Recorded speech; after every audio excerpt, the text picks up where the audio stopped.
Dakota. helps nature along. He sprays to control insects and weeds.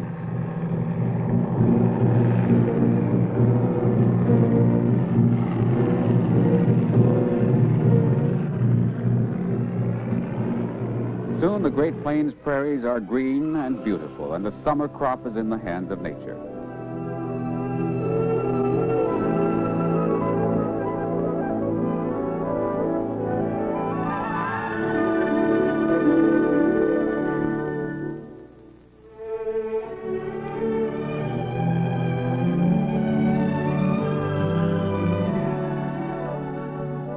Besides hard red spring wheat and durum, North Dakota raises the finest malting barley and rye in the world. It's the nation's leader in the production of flax, and it's a big producer of livestock. For the farmer, the growing season is a time of waiting, but not idle waiting. There are lots of things to do.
An amateur rodeo for high school students gives a few future farmers really close contact with the soil.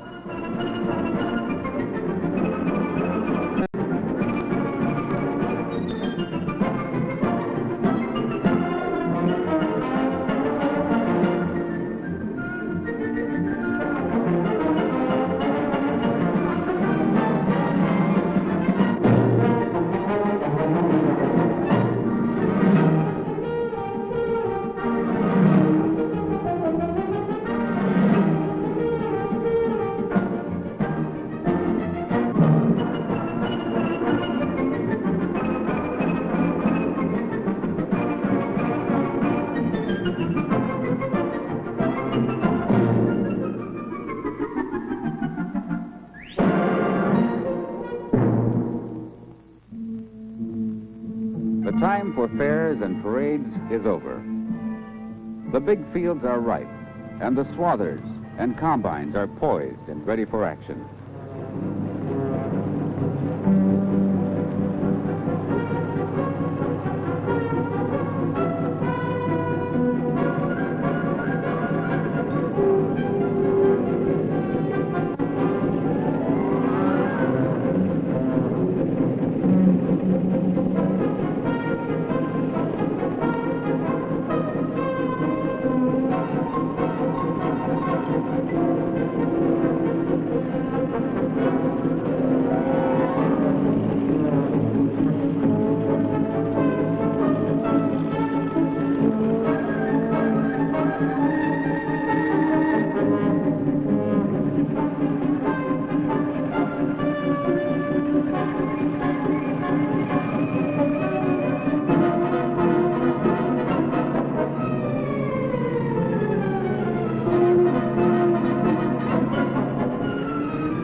The family farm, averaging nearly 900 acres, is the keystone of North Dakota's agricultural economy.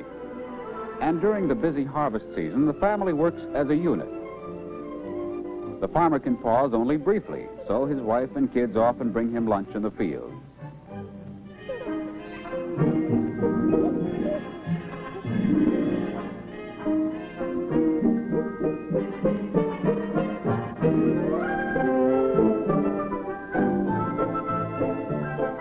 what could be a more convenient noon meal than a sandwich?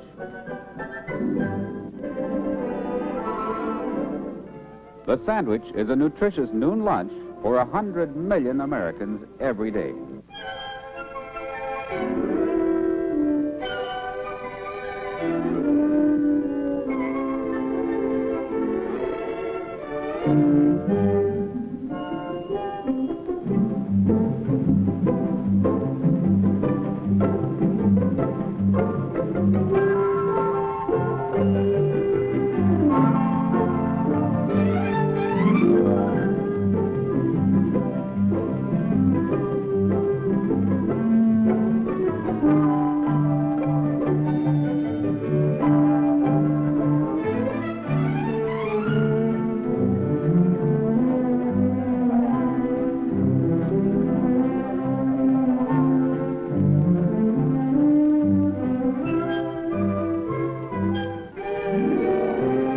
Sandwiches can be beautiful.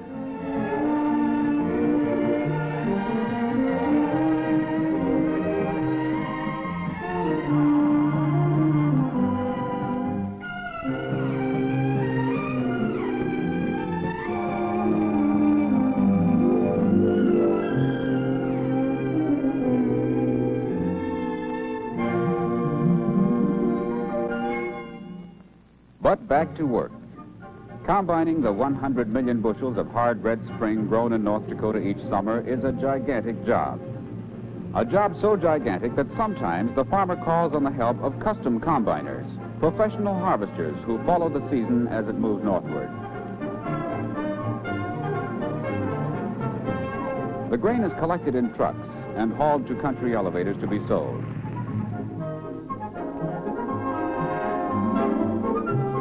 Here it is unloaded, cleaned, and graded, then shipped by train and truck to the flour mills of the nation. Some of the wheat goes by barge to ports on the Mississippi River and the Gulf of Mexico. Some by train to the West Coast and the Orient. The twin ports of Duluth Superior, located at the head of the Great Lakes, is the spring wheat area's inland seaport. Here at giant grain elevators, ocean-going ships are loaded for the journey down the St. Lawrence Seaway to foreign ports everywhere. The whole world wants quality hard red spring wheat. When the grain reaches the mill, it is processed in much the same manner as in the cereal laboratory, except here it is a continuous and automated operation. After being cleaned and tempered, the wheat goes into the mill.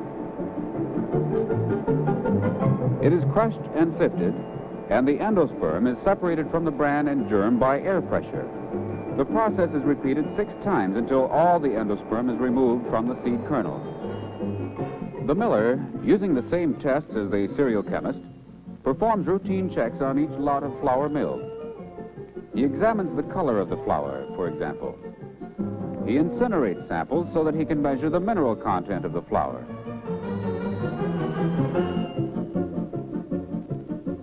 There is a big difference between the gluten quality of hard red spring and other wheats. That's why flour millers all over the world often use hard red spring to strengthen the weaker wheats grown overseas. Flour is blended to bakery specifications. That is, different flours are mixed together to get the best quality for ultimate use. To test the gluten content of the various flours, the mill laboratory bakes each sample into a modified Kaiser roll. Kaiser rolls are a combination of strong crust and light, fluffy interior, which makes them an excellent test of the gluten quality of hard red spring wheat flour. The commercial baker knows about these superior qualities, too. In fact, hard red spring flour is economically essential to modern baking methods. In these stainless steel vats, it is combined with the other ingredients necessary to bake bread.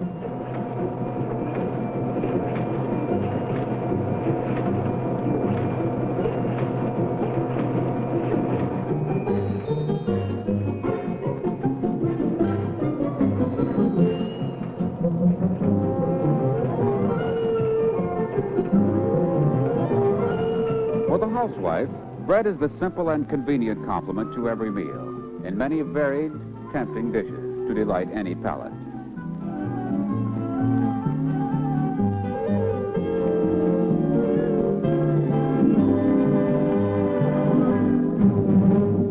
Research now in progress indicates that more bread products in the diet may have a beneficial effect on your health and longevity. Contrary to common belief, bread itself is not fattening. There are less than 60 calories per slice, but the nourishing qualities of bread are very high. And here's something else to think of. The average American eats the equivalent of 3 slices of bread every day. Now, if everyone ate just one more slice of bread daily, our wheat economy would be raised by 1/3, which would be quite a boost. Bread products play a big part of everyone's life.